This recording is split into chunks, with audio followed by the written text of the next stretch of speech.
నిజామాబాద్ జిల్లా నవీపేట మండలం జన్నెపల్లి గ్రామంలో బీజేపీ పార్లమెంట్ అభ్యర్థి ధర్మపురి అరవింద్ ఎన్నికల ప్రచారంలో భాగంగా కార్నర్ సమావేశం నిర్వహించారు. ఈ సందర్భంగా వారు మాట్లాడుతూ ప్రధాని మోడీ ఉచిత బియ్యం ఇస్తూ ఉంటే తెలంగాణ రాష్ట్ర ప్రభుత్వం రేషన్ కార్డులు మంజూరు చేయడం లేదని మండిపడ్డారు. కాళేశ్వరం పేరుతో మిషన్ భగీరథ పేరుతో కేసీఆర్ దోచుకు తింటున్నాడని మండిపడ్డారు. కాంగ్రెస్ ప్రభుత్వం సైతం దోపిడీలకు పాల్పడుతోందని, దొంగ వాగ్దానాలతో ప్రజలను మోసం చేస్తుందని మండిపడ్డారు. బీజేపీకి ఓటు వేసి నరేంద్ర మోడీని ప్రధానిగా చేసుకుని దేశాన్ని అభివృద్ధి చేసుకుందామని ఈ సందర్భంగా వారు పిలుపునిచ్చారు. ఈ కార్యక్రమంలో రాష్ట్ర నాయకులు మేడపాటి ప్రకాష్ రెడ్డి, ఇన్ఛార్జ్ మోహన్ రెడ్డి, బీజేపీ ప్రముఖ నాయకులు, కార్యకర్తలు పాల్గొన్నారు. నరేంద్ర మోడీ మొగుడోడు బాగా సంపాదిస్తున్నాడు, తెచ్చిస్తున్నాడు. ఈ కేసీఆర్ నాకేమో మొన్నటిదాకా పెళ్ళాం లేకుండే, ఇప్పుడు ఏంటి రేవంత్ పెళ్ళాము పైసలు తీసుకుంటున్నారు, పైసలన్నీ ఆగం పట్టిస్తున్నారు. భారతీయ జనతా పార్టీ ప్రభుత్వాలు ఉంటేనే అక్కడక్కడ రాష్ట్రాలలో సంసారాలు మంచిగా నడుస్తున్నాయి.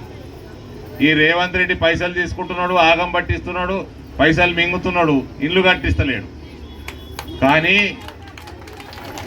మన భారతదేశంలో ఉన్న సిస్టము, దేశం ఆడికెళ్ళి పైసలు వచ్చినప్పుడు రాష్ట్ర ప్రభుత్వాల ద్వారానే రావాలి. ఎందుకంటే రాష్ట్ర ప్రభుత్వాలను కూడా మీరే ఎన్నుకున్నారు, ప్రజలే ఎన్నుకున్నారు. కాబట్టి ఇక్కడనేమో ఆగం పట్టిస్తున్నాడు, ఆయననేమో మంచిగా పనిచేస్తున్నాడు. అందుకనే మీరు కేంద్ర ప్రభుత్వం ఎన్నికలు వచ్చినప్పుడు మోడీకేస్తామే అంటారు అందరూ.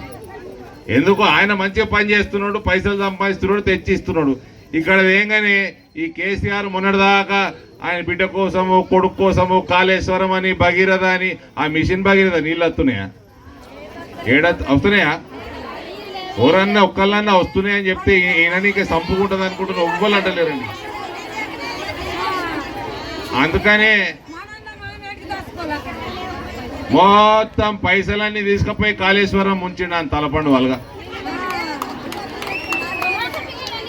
ఇప్పుడేమో ఈ ముఖ్యమంత్రి ఏమో గాడిద గుడ్డు మోసుకొని తిరుగుతా ఉన్నాడు.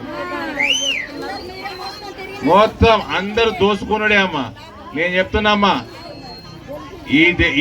ఈ దేశంలో ఒక 6-7 రాష్ట్రాలు తప్ప మిగిలిన 20కి పైన రాష్ట్రాలలో బీజేపీ సర్కారు ఉన్నది. ఆడ 4 కోట్ల ఇల్లు కట్టించడు నరేంద్ర మోడీ, 4 కోట్ల ఇల్లు. అక్కడ బీజేపీ ప్రభుత్వాలు అవినీతి ఉండదు, అవినీతి చేయనీయడు నరేంద్ర మోడీ.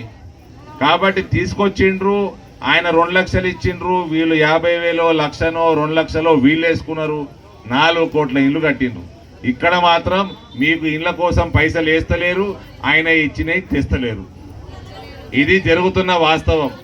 కాబట్టి తెలంగాణ ప్రజలకి నిజంగా కూడా కేసీఆర్ తీరని అన్యాయం చేసిపోయిండు.